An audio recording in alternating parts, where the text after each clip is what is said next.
What was the overarching sentiment from these guys that you guys kind of were watching and were participating in, customers too? Yeah, sure. Yeah. But what was just a couple shared and common attitudes and hopes of these guys? They're ready. They're hungry. We are ready. We are hungry. We need this. We need to be loved by older men in our lives. To me, and no one said this verbatim, but the guys around that table, the Warriors table, I got the sentiment of, I'm in, and I'm here to see if this is safe. I'm in for us. I'm here, and I want older men. Yeah. I want to engage with that, and I'm here to see, is this safe?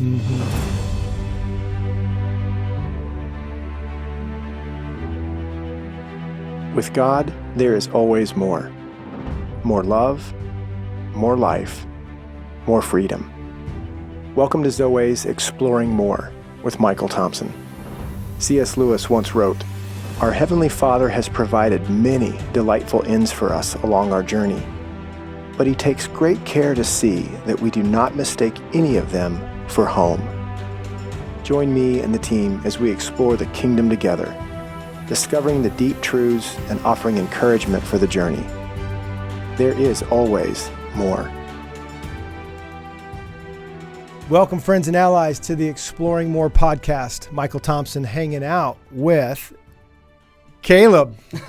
Caleb's out from the the desk. I'm on the other side. He's on the other side. And then Josh, two teammates on the Zoe team that, I think you'll understand more why they are on this side of the microphones, because we're talking about redeeming generational masculinity. That's kind of this just huge Zoe mission and vision that God has laid on our hearts and put on our shoulders, and that is in our hands, with Him. And so Josh and Caleb are friends and teammates who this particular stage of the masculine journey, right? If we're going to see generational masculinity redeemed, then we see it in the stages of masculinity, of warriors, the 20s and 30-somethings, kings, the 40s and 50s,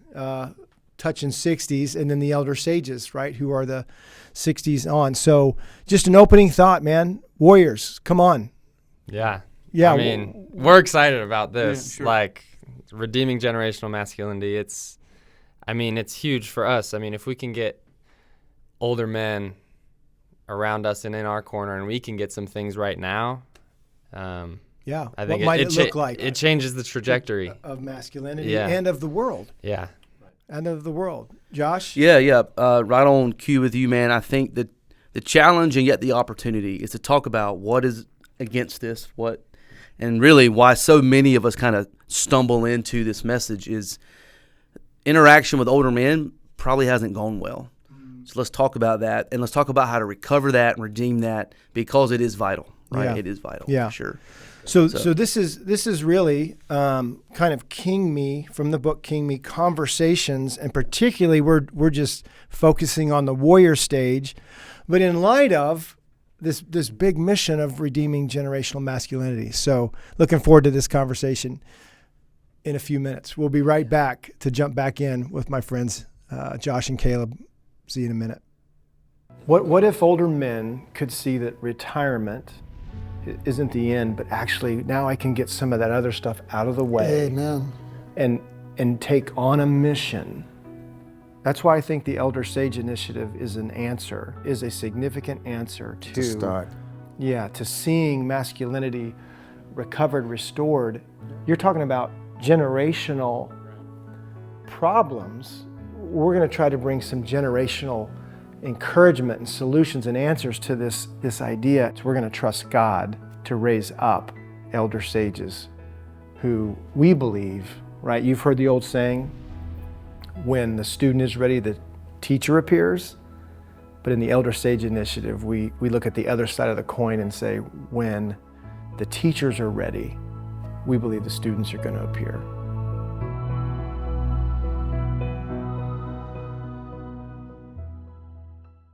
Welcome back to the Exploring More podcast with Josh Overton, Caleb Richwine, my teammates on the Zoe team, and talking about the redeeming generational masculinity. But we're gonna move, kind of start to come into this deeper conversation about the warrior stage, because a 4-year-old boy has a masculine heart and an 84-year-old man has a masculine heart, but there is a series of 80 years of stages that they go through. Think of the stages of development that psychology might have offered us, and what's appropriate at different stages. And so we're bringing a very significant, very intentional lens, spiritual lens, faith journey lens to these different stages. And so looking at the warrior stage and kind of representing the warrior stage on the Exploring More podcast is two warriors. And I just want to kick off with this first question. What does that even mean? Sure. Like 20s and 30 something, why is it the warrior stage? And what does that mean to you guys? Yeah, I'll kick off, man. I think for me, warrior already implies this, but when I just think about me and guys I know in our 20s and 30s, the word just fighter comes to mind, fighter. And I think for so many of us, we're not even really sure what we're fighting or why we're fighting, and certainly not evaluating even the places that we're fighting from. Mm-hmm. And so, again, when I think of warrior, and even in the world of masculinity, when I think of, from my background is certainly Christian, and in the church space, a lot of the messaging to men is you need to do more, you need to be better, you need to, and then it's packaged as you got to be tough and you got to fight and you got to be gritty, and those things are true, but already so many of us, and I'm not trying to jump ahead, but so many of us are walking wounded, we're walking injured, we're defensive. And we're also trying to make our way. Yeah. And we're trying to climb the ladder, and we're trying to advance. Yeah. And so when I think of warrior, I just think of disorientation, confusion. That's been my journey, and most of my friends too. We think we know a lot. We think we know what to do. Yeah. And often we don't. Yeah. So interesting, because initiation and validation are critical along the masculine journey. And before Caleb jumps, I want to say that, we're not saying that, you have to hunt, you've got to be some kind of outdoorsman, or, I know we metaphorically, we've given one another,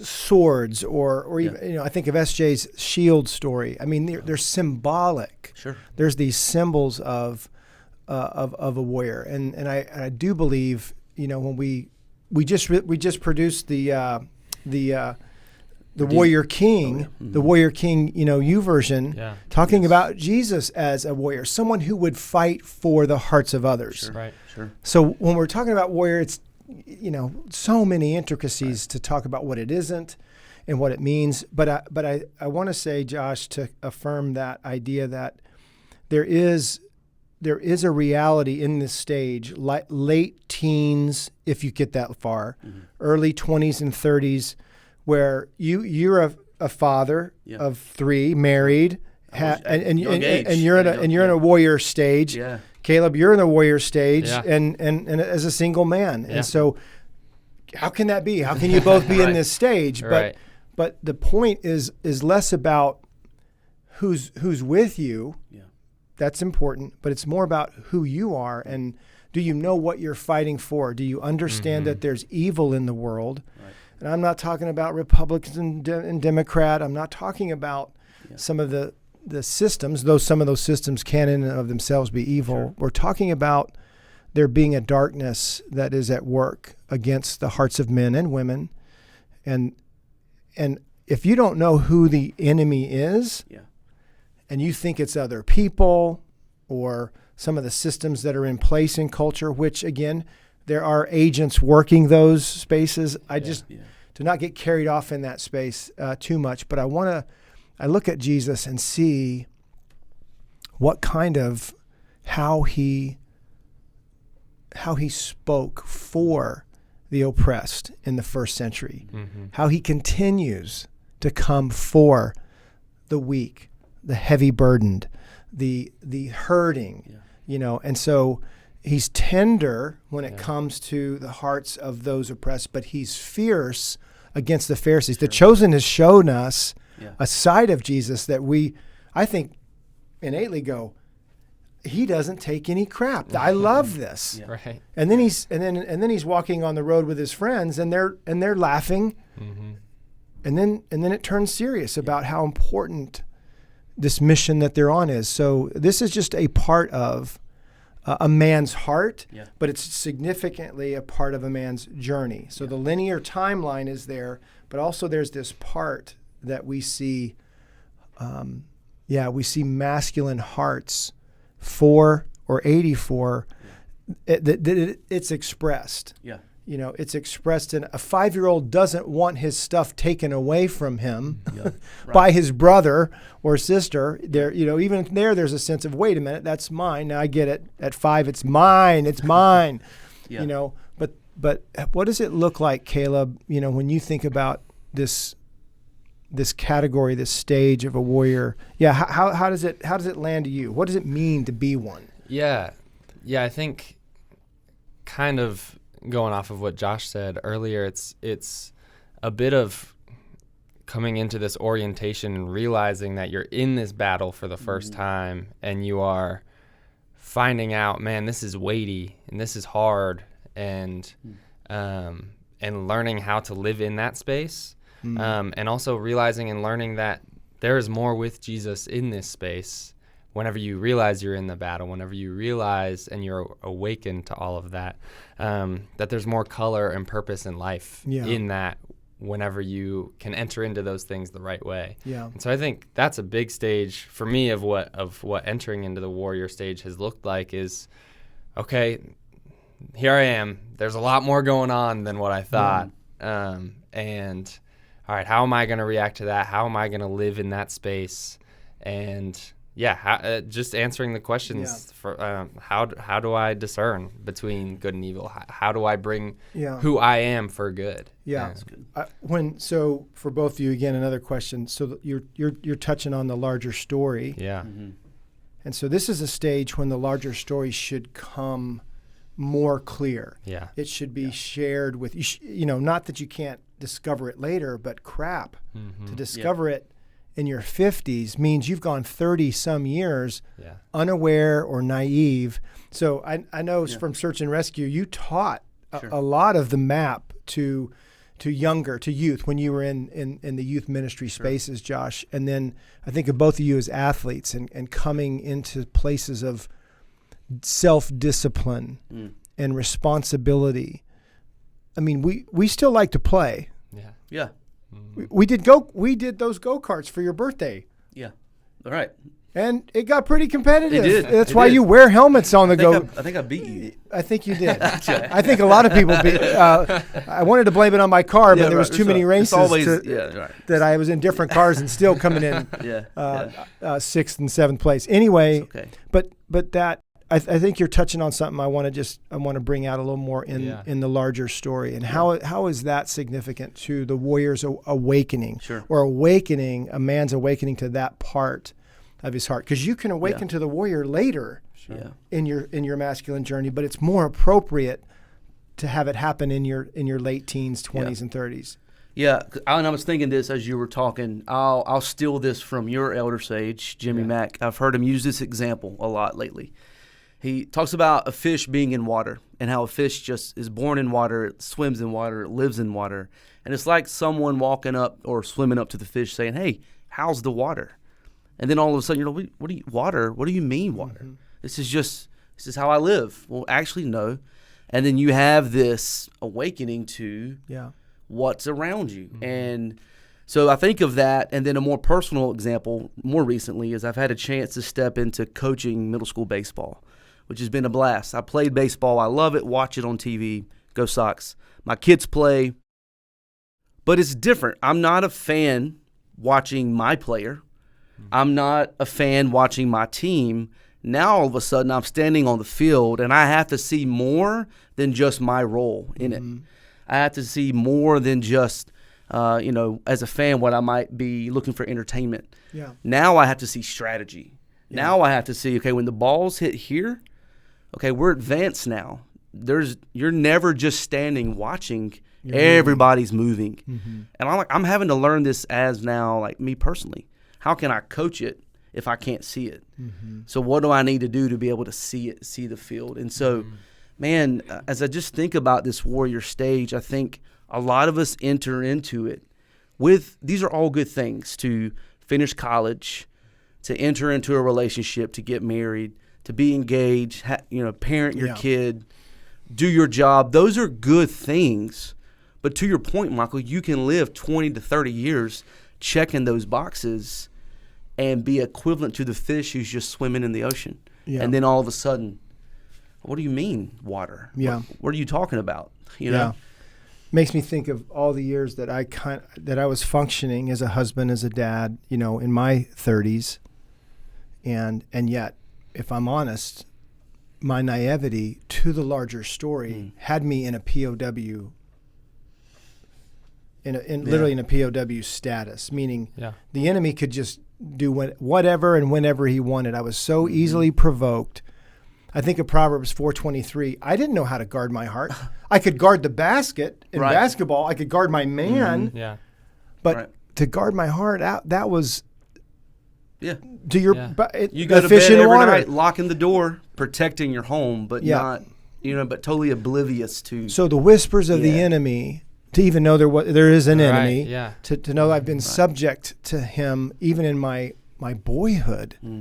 And my early teen years. I think that's where the warrior training is so important, is that you start to awaken to a much larger story. You ready to go? Go. No, I just thinking more on that. Like, I think, as a big part of this, like we said, as you come to know this more, and back to the sports analogy, I played football. As you realize that there is an enemy. Okay, now I'm on the field. Now I'm playing, but how do I play the game? At this level, right. Yeah, like when you realize that there's an enemy, now you got to learn how to guard your heart. Now you got to learn, discerning between good and evil. Where is the enemy in my life? So in the context of redeeming generational masculinity, the idea would be that older men, your father particularly, could teach you that. You remember show and tell? Oh, sure. Could show you this and tell you how to get hit less, hurt less, right? We just learn these techniques in so many other things of how to progress, how to move, how so that you'll get hurt less, it'll go better. Right. And I feel like in this particular case with the warrior, how do we come to see? So there's a couple questions in King Me at the start of this chapter. So let me turn to those questions so you guys can answer. All right. So the questions that need answering, and the validation and the initiation needed for the warrior heart, whether you're in that stage or you're trying to recover that stage and bring it with you. That's really how it works. How do I discern between good and evil? We talked a little bit about the two realms, two kingdoms. In a dangerous world, how do I offer my strength for good? I think that is this is not about, I don't want to answer that. I want you to answer. How does that look? How does that feel, offering your strength for good? I think, kind of like you said, we touched a decent amount already on how do I discern between good and evil. But learning, in a dangerous world, how do I offer my strength for good? I think that's why redeeming generational masculinity is so important, because validation in those spaces is so needed. I think back to the summit. You guys have talked about them a little bit on the past couple episodes. The summit that we had. 45 men coming into town, friends of ours from around the country. Across multiple decades. Across these different generational lines to talk about what would it look like to advance in this mission and cause of redeeming generation. So just give Yeah. me the context So for somebody. in that context, I got the honor to be validated by one of our Elder Sage Leadership Council guys, Mike Glenn, and it was like such a special space for me because it was a space where I brought a piece of me and stood my ground where I felt the Holy Spirit was leading me to. And then for Mike to then see it, recognize it. See it, recognize it, and then affirm me in front of people. I know that I brought my good in that space now. Yeah. Like I didn't go home wondering, man, what are people thinking of that? What was that too much? Yeah, what happened should there? I have not done that? No, I got honored for that. I got validated for that. And now I know. Now I'm oriented. Okay, that was a win. That was a good one, you know? And here's a great example of Mike, an elder sage, bringing his strength to say, hey, I just want to recognize somebody in our midst. And we're all wondering who it is. You're kind of looking around, and then he calls you up. Yeah, I know. And then he says, I saw this. You know, I saw you take a stance in terms of sharing an opinion that he just amongst peers that was strong. You did it well, and to be recognized for it. It's so good. Yeah. And so how do you offer strength? Kindly. Yeah. Sometimes firmly. Yeah. You know, but there's a lot of different things that can have a strong presence. Yeah. And I as you're about to share, isn't it important that a man actually knows he has a strength? Right. I mean, even the question assumes, how do I offer my strength for good? Yeah. It assumes that you have one. So some men have to recover strength because some of their story has really told them, no, you aren't. Yeah. You know, bullied or a real punitive, family background or divorces that have a boy just wondering, what. I mean, being angry is we're not talking about being an angry boy necessarily, or being a stronger boy is the strength. We're talking about something quite different. Yeah, you write about this in King Me, how the masculine journey, the masculine heart, there's stages to this, and it's linear, and you have several different charts in there. But the one I love is how each stage kind of builds on each other. Mm-hmm. And for these questions, which are true, I go to, well, what questions are preceding this? So to your point of, if I'm asking, how do I offer my strength for good? Well, that implies to me that I probably just spent part of my life trying to answer, am I strong, right? Do I have what it takes? And so I think, again, to the warrior stage, I think so much of this is putting to test the answers that I believed about those questions. Am I enough? Am I strong? Do I have what it takes? And so, again, like thinking of this right now, and just, I guess, back to my own personal journey of, man, so much of my journey in my 20s was hoping for the best. Like you mentioned, I got married young. We had kids young. I was leading a ministry all before 23. I was married with 3 kids and leading a ministry. Okay, so I'm way out in front of my out. Like I'm overshot here, and trying to figure it out, man. And constantly, do I have what it takes? Mm-hmm. Can I come through? Am I enough? And man, that's where that tension. As I started at the same time walking in this message, beginning with the heart of a warrior, coming to the weekends. Man, I started hearing things like a warrior who knows who he is. He lives this life. He's nothing to hide, prove, and fear. So I believe that. Mm-hmm. Yet I was living my life as if I had something to fear. Not sure how to do that. Yes, right? Exactly. Which is why, again, having elder sages and kings, and we'll get to this, I'm sure, is so crucial, because they are the ones, back to my initial example of the water, who would swim up and say, hey, how's the water? So if you take a fish out of water, that's easy to say, okay, SOS, something's wrong. But to have a king and an elder sage step into my story, and you started this in your book, The Heart of a Warrior, Michael, and I love how you've expanded on it in King Me. Guarding my heart is crucial. But I took that in my early formative years and into my 20s of, okay, that means I need to not look at porn. That means I need to try to go to bed when my wife goes to bed. I need to not be alone in a vehicle with another woman. I need to, all these like safeguards, which aren't bad ideas, right? But then you get into how, yes, guarding our heart is crucial. And here's what I mean by that. Talking about your will and your choices and your voice and your beliefs. Mm-hmm. When I started to step into those deep waters and had God along with me to help me see it, man, that's when things really, truly begin to shift. Yeah. Because then I'm not just fighting. I know what I'm fighting, and I know what I'm fighting for. Right. And I know where I'm fighting from. I did not know that at 20. Yeah. I wanted to, yeah, but I didn't. So you both have really put yourself in some intentional spaces.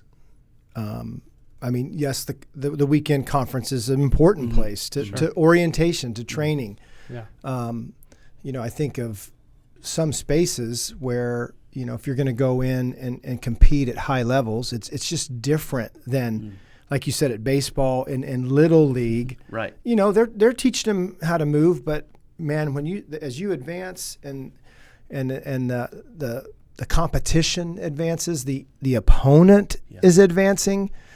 Football's different than the plays that you run when you're in, Pee Wee football or basketball. So I think so part of this is just appropriate in the idea of advancing. And I think the next question I have is, what's been one of the harder lessons that you have been experiencing in this stage? If God is orchestrating your healing from the past and training and then validating you in this stage, what have been, where's it been really challenging? Because if you don't show up for these kinds of environments that are talking about this, if you don't enter into these kinds of friendships and relationships that are talking about this, you can read about it, which is a good idea, but it's not the same as experiencing and encountering other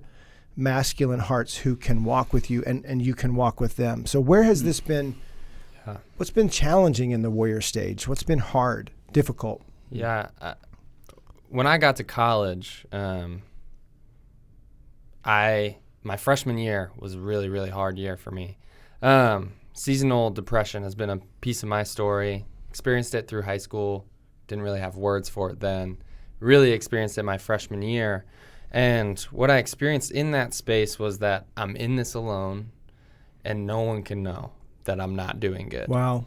And those are agreements that I made when I was younger. That all right, I'm always going to be good for people. I'm always going to be able to show up and be the best version of me.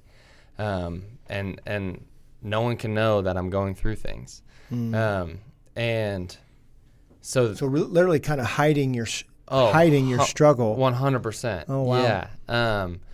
And so then that was really just a really hard space. And then coming out of that, learning, all right, I'm not in this alone, and people can know this and love me through this is a very beautiful process, but it's not easy either. Yeah, it's still hard. And that's what you have to fight for, Yeah. push Yes. through. Vulnerability. Yeah. There's a difference between humility and but yet the fear of humiliation if I share this. That's a great story. That's a wild, hard story. How do you push into or even just in the, I think of you in that condition and some of the pain that must have been. How do you raise your hand? So it's not like you're pushing through. Pushing through is just raising my hand and saying, I'm not doing great. I just had to send the alarm, basically. I just had to shoot one text. And then what courage. Yeah. I mean, we talk about warrior characteristics, right? Right. What courage to be known, to confess that, to acknowledge that. That's just powerful. And then a while later, coming to learn more of this and coming to know that, again, like I said, that I'm not alone. And like, so whenever those things, I feel like I see a hint of them come back, knowing to jump on it, invite others in, bring into the light, bring into the Lord, knowing these spaces is hard, but it's so good and it's so beautiful. And so that's been one of the harder spaces for me. That's a messy struggle for sure. Yeah. Yeah, I think for me, and we've mentioned a few times, right, that there is good and evil in the world. And if this entire podcast, we could just probably start naming movies and shows and stories that we love. And probably almost all of them would align in that good versus evil space, right? And the strategies set against the protagonist and all that, man. And so that's true, and no doubt about it. I think for me, you asked the question, what's been one of the hardest lessons? It's that not that there's just evil and good in the world, but there's evil and good in me as well. And so to make it personal, this is a new discovery for me, okay? At least one that I am finally comfortable to admit out loud. And that is, I've been a husband, dad, and been in ministry since I turned 20. And I would say there's two things that are true about my journey in that. And that is every message that I've ever written, any event that I've ever hosted, going to football games for the kids, showing up to their school, all of these things, taking my wife out on dates, all of it. There's two things that are true. There is the selfless love aspect of I'm doing this because I genuinely love you and I genuinely want you to experience the good things that are true about this message that I'm preaching, or the good thing about friendship, and that's why we're on this youth trip together, or whatever it may be, or babe, I really want you to know that I care about you, so I'm genuinely listening to your questions, and I'm genuinely want to help out at the house. There is the selfless love, but then there's also the self-interest aspect, where I also want you to like me, and I also want you to affirm me and repay me, and all the different layers and all the different complexities there. They're both true. And the new discovery that I'm talking about is how frightening it is that if I look back over the last 14 years, I don't know, at different points, what was the core motivation there? Was it really selfless love, or was it self-interest in that? That's that good and evil in me that I'm talking about. And seeing it is a huge part of the warrior training. Right. Because if you don't see it, you're probably subject to it. Yes.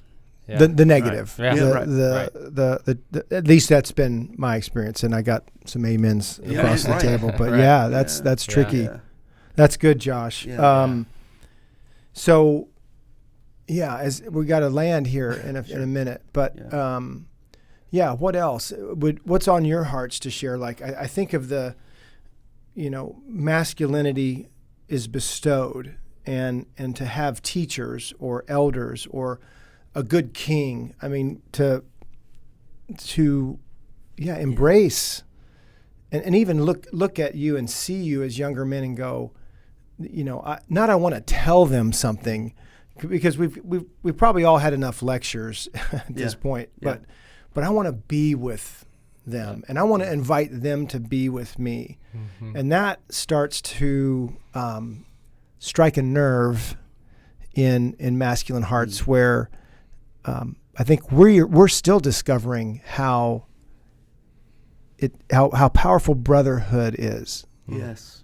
Across in generational lines and across generational lines. So what's some of the good God's been up to in your story? I mean, you guys have kind of stepped into the shoes of pioneering Zoe's Warrior Initiative, giving a place for 20s and 30s to identify with, but not stay there. And integrate into this much larger generational masculinity piece that we're building as we're flying it, right? Building as we're sailing. But how has this been? What's been good for you in either one of those spaces or in a particular relationship? Are you going, Jimmy Mac? Are you going to talk about that? Yeah, sure. Right. Let me go first, because yours is going to be good. All right, because I've heard some of this, and that's a great one. So I'll be quick. Hit it. ESPN has a saying all the time, right? That I'm a company man. So ESPN self-promotes everything. And so I'm a company man for sure. Like, I'm a customer here. But I mean that because you, SJ, primarily you two, and then others as I've come onto the team, have allowed me to enter into these spaces. I'm here sitting in this chair because of what this message and the way of Zoe has impacted deep, transformative places in my life. You took me to Panera Bread a couple times. Now that I've learned more about Panera Bread stories, I don't know how to feel about that, but we had several Panera Bread trips and riding with you in your truck, man, and I'm thankful for that. We need to do that again, man. We That do. kind of I'm just realizing that faded a bit, but it's okay, things man. do. It is, right. But you guys are there. And so, I just want to point that out.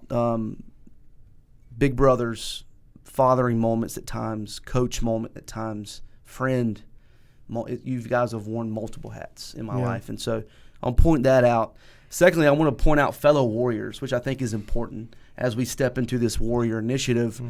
Give me a cause to follow, or a cause to fight for, a king to follow, and brothers to do it with. TJ Wallace, Justin Mitchell, Enoch Massengale. I've had a relationship with these guys for over a decade.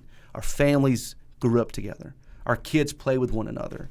They know me. I know them. Their input in my life is invaluable. Cole Phillips over the last few years as I've come on the team. Caleb now. I don't want to start naming more than I already have, but those are some of the most crucial relationships I have in my life. Yeah. Without a doubt. What was the sentiment? Because I know he's not going to lose the story that he's about. But what was the sentiment amongst the dozen guys that came in and the warrior circle? That there was the king circle. I mean, we were together at the summit recently, and then we separated for a variety of reasons. But what was the overarching sentiment from these guys? That you guys kind of were watching and were participating in, customers too. Yeah, sure. Yeah. But what was just a couple shared and common attitudes and hopes of these guys? Yeah. Go ahead. Yeah. They're ready. They're hungry. We are ready. We are hungry. We need this. We need to be loved by older men in our lives. And they were so glad. I mean, we were in the room together for 20 minutes, and it just started getting vulnerable. Real. Off the jump. So real. So fast. Yeah. And these are some alumni guys from sure. So they've already stepped into. I just think it's important. They've started their journey of orientation. Sure. They've started to recover from some of their past, but they're still 20s. Yeah. And a couple 30-year-old guys in that space. So they jumped into that real and vulnerable space. It's beautiful to have warriors alongside of each other to walk through this with. It's one of the most important pieces of my life, one of the most enjoyable pieces of my life, is having peers and brothers to walk through with. And then, to hit that second part, like I said, they're hungry and they want older men to pour into them. I think the beautiful thing, brothers, is they're hungry and it's in them. It's already it's in there, and it's being invited. It's being summoned. It's being encouraged. And I think that's the important part is we're made. Yes, we're made for a lot of things, but brotherhood is one of them. So to have that invitation and then to experience it in a room, it does make for some pretty exciting ideas of what this could look like if the room was bigger, if there was more chairs. Where are the other guys that may want to step into these spaces? Right. So. I'm going to set you up, okay? Sure. I got others for time, but I'll set you up this way. To me, and no one said this verbatim, but the guys around that table, the Warriors table, I got the sentiment of I'm in, and I'm here to see if this is safe. I'm in for us. I'm here, and I want older men. Yeah. I want to engage with that, and I'm here to see, is this safe? That's what I took it as. And then we ended that conversation, kind of set you up, not trying to make you talk about what you don't want to talk about, but with a story of, man, this can work. Yeah. And here's, Caleb and Jimmy Mack, the red hat guy, got to share a little bit of their story of how this has looked and worked. And Yeah. man, anyway, so go ahead. Yeah. So 2 weeks ago, you saw Jimmy Mack sitting in this chair, I believe he was, talking about this from the elder sage perspective of things. That's my best friend. That's my guy. He and I, we've been doing this since before it was cool. Is what I like to say. Yeah. No. That's good. No. That's good. But Before it had an acronym. Yeah. RGM. So thankfully, I'm so blessed that like 6 years ago, Jim came into my life. I didn't know who this dude was, but like Josh said, I got to share this story with the Warriors a couple weeks back whenever we were in that room, and I kind of opened with, hey, I don't know how to tell you this without you guys being like, man, I want what he has, like, and almost being jealous. Yeah. Because I've been so blessed to have Jim in my life. But yeah, man, 6 years ago, we met on Jim's boat. A friend of a friend, my Young Life leader, if you're a Young Life guy, shout out. My Young Life leader knew Jim, and we all went on a boat together, and Jim just stayed plugged in my life. I went to college the following fall, and he just texted me, reached out. Checked on you. He said, hey, can I be praying for you every day as you're going to college? That's crazy. Yeah. I've never had anyone ask me that before, let alone a dude that he lived a whole state away. He just like wanted to love me and wanted to see me. And then a year after that, I was going through some decisions with college and everything, and I had him on the phone for hours, multiple times a week. Yeah. Like, that's where that led to. And then I moved in with him for 3 months, and then like and Polly and the cats. Yeah. You know. Yeah, my second family over there.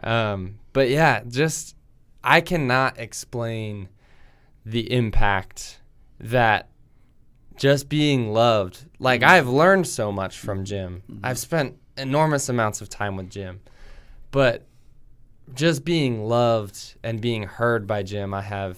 The impact is I can't name it. Yeah. And so I think too, it's in here. This is the uncorrected reader's copy. OG, but right? the OG. You That's might right. sign that. But you're referencing talking about Jesus. Have you noticed that Jesus asked questions all the time? The King of Kings style was to ask questions, and many times to answer a question with a question. Jump down a little bit. Yeah, he asked 183 questions, but directly answered only 3. And what do you make of that? It's unfathomable to think that he didn't have the answers, or at least a strong opinion, but maybe he valued the dialogue. Maybe he wanted a heart to discover the truth for itself, feel it, and take it in. And I think that's like an example of Jesus being an elder sage or being an older man, whether in that space, he was the older man, but listening and just asking questions and like the impact. And so that's the model. And that's what, and not to mistake that we are to be Jesus to each other, but we are to look like Jesus. Image bearing. Yeah. And the impact that I've had for the past 5 years walking with someone who has looked like that to me, I'll say it again. I can't put it into words. Yeah. And so I ended telling that story with, so what's the hope in that? Because thankfully he's not going anywhere. Me and him we're locked in. And the hope is that we're doing it. Yeah. Like, I met Jim on a boat 6 years ago. Maybe they got to meet someone there. Yeah. Maybe at Encounter coming up, the Heart of a Warrior Encounter in April, maybe you'll get to meet somebody. Yeah. I don't know. Like, but we are trying to, that's what we want to do. We want to be intentional. Is create those spaces for this to happen because it is so beautiful and rewarding, and it's what the kingdom is meant to look like. Yeah. Amen. That's really good. Amen. Yeah. So lots to say and lots to offer, lots to share, but this is good. And I appreciate you guys just bringing the weight of your lives, the strength and kindness in which what you feel about this initiative. And I think the Warriors are in good hands, and I mean like literally not over there somewhere, but kind of down the hall when you talk about what does this environment look like, whether it's Heart of Warrior Encounter or it's something smaller. Sure.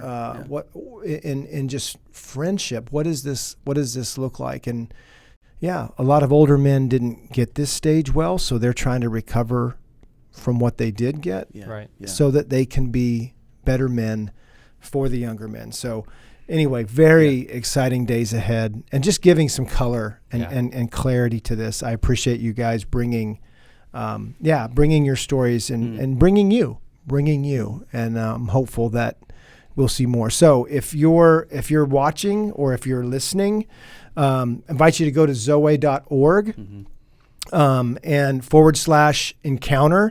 Events. Thank you. Yes. I always need help doing that. That's why I have SJ. It was the knee. You were /events. But also, if you want to see some of the redeeming generational masculinity that we're producing and putting out there, where would they go, Josh? Right now it's on zoe.org /Elder Sage. And then the series will be released in its entirety on YouTube as well. Yeah. So, but right now it's on our website, zoe.org /Elder Sage. Yep. Great chance to see redeeming generational more conversations. Right. Because there's got to be, there's a lot more to talk about. So very exciting about the days ahead. So, hey, thank you guys for joining us on the Exploring More podcast. We'll see you next time. We hope you have enjoyed this episode of Exploring More. The landing page for this podcast is zoe.org /podcast. That's ZOWEH.org /podcast, where you can find the show notes and various platforms to which we broadcast. You can also find us and the Life of More by visiting Zoe on YouVersion Bible app, Right Now Media, our Facebook page, and Zoe on Instagram and Twitter. Remember, with God there is always more, and you were made for more.